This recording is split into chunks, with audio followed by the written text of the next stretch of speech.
I was 45 and he was 29.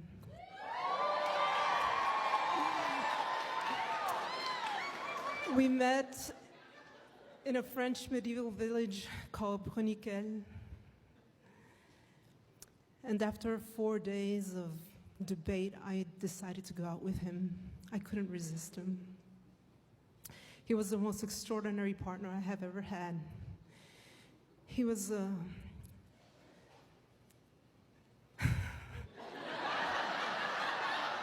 I am so nervous. Okay, so let me look at somebody I know here. He was a painter and a sculptor.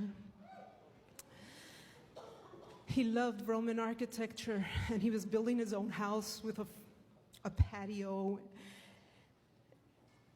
and a fountain in the middle with columns. He loved nature. He taught me the names and the properties of trees and plants and flowers. He was an outstanding musician. He had created his own style of music that was flamenco music and Irish music put together. And when he played that music, it had delicious, indecent effects on me. Everything about him was exceptional. I couldn't believe that a man of his age and beauty and talent could be free and even more be interested in a woman of my age. As time went by, he was more and more exceptional. I couldn't understand really what was happening. We traveled a lot. We went to a lot of festivals where he performed with this group called Kill the Dog. He used to play Irish music. We used to go up and climb in these old churches. He used to have this key ring with old keys that would go into any church, and I'd open, and we'd sneak inside and look at the paintings, and I always wanted to make love in there. And so he started calling me Puerquito. That means little pig in Spanish, because he said that I was defiling all the holy places of France. But he never said no, so I called him Puerquito too. There was one thing that was very peculiar about him, and that is that when he looked at children, his eyes would just beam and glow. And one day it suddenly dawned on me, and I said, Jean-Michel, do you want to have children? And he said, yes, of course. I would have plugged them into the sun. He just beamed. And at that moment, I just said, oh my God, my heart just stopped. You ever seen Iron Man when he puts on his suit? It was that was my heart. I just barricaded my heart. My heart stopped. I knew that it was the end. At that moment, I knew that it was the end. You see, I had had 2 children of my own. They were already grown up. I loved my freedom and I loved my life.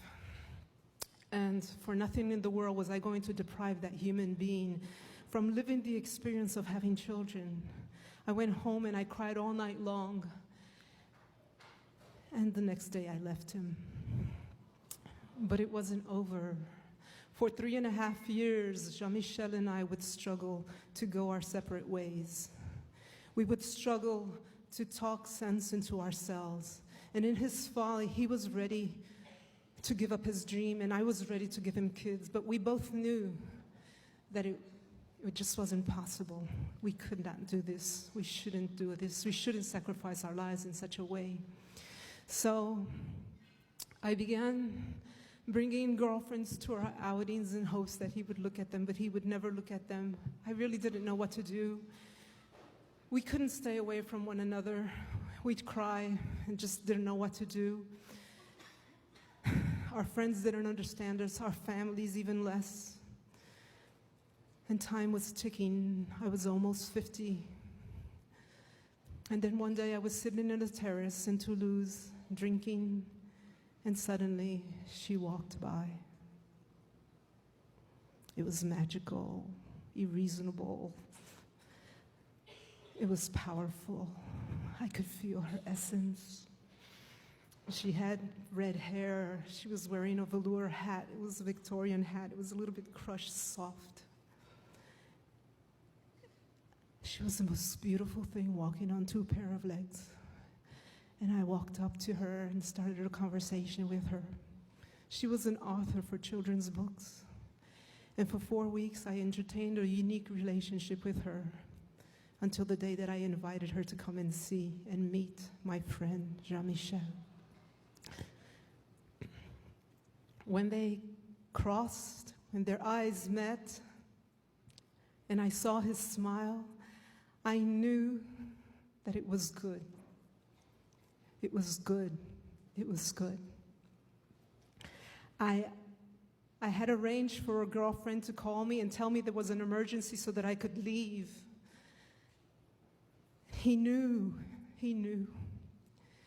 And I hugged him, he hugged me, he wouldn't let me go. He said to me,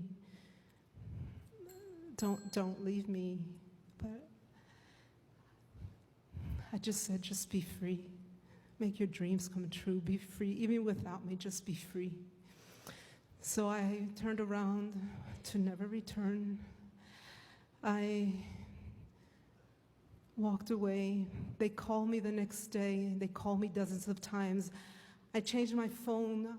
I moved away, and I didn't see him for 4 years until one day I took the phone and I picked up the phone and called him and told him I was coming. He was exposing in a nearby village.